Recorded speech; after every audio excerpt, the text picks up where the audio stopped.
ท่านที่มางานวิวาของเฮาวันนี้ขอต้อนรับด้วยความยินดีสุภาพสตรีบุรุษทั้งหลายมาอวยพรใส่พร้อมด้วยน้ำใจของขวัญมากมายเจ้าภาพแต่งดองทั้งสองฝ่ายขอบใจหลายๆที่มาอบอุ่น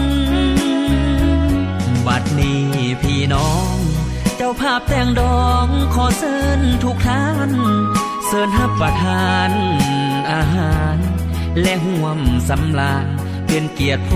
วกเขาอาหารเต็มพาของแก้มสุราเครื่องดื่มเบียร์เหล้าพวกเขาจัดหาเพื่อพวกเจ้าเชิญเลือกเอาทานตามสบายหากมีสิ่งใดบ่ถูกใจหรือเคินขาหรือว่ามาลายาดว่าจะพางพาบ่เข้มข้องฮับปอนบ่ทัน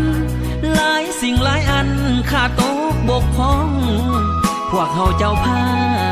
พทั้งสองขอให้พี่น้องจงได้อภัยเมื่อเลิกจากงาน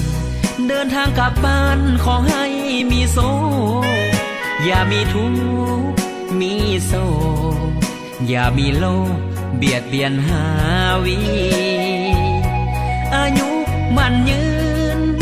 วันคืนนอนหลับฝันดีให้ถึงหวย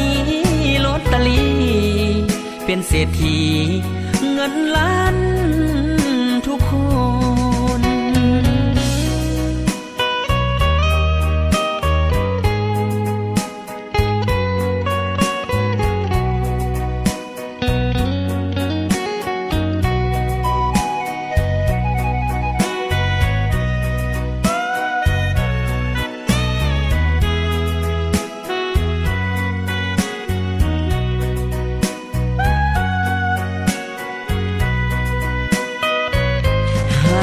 มีสิ่งใด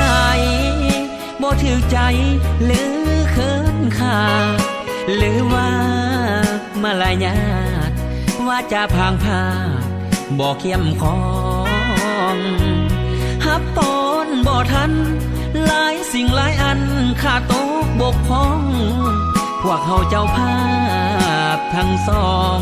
ขอให้พี่น้องจงได้อภัยเมื่อเลิกจากงานเดินทางกลับบ้านขอให้มีโศก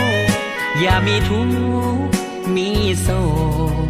อย่ามีโลกเบียดเบียนหาวี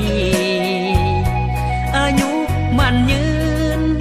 วันคืนนอนหลับฝันดีให้ถึงหวยลอตเตอรี่เป็นเศรษฐีเงินล้าน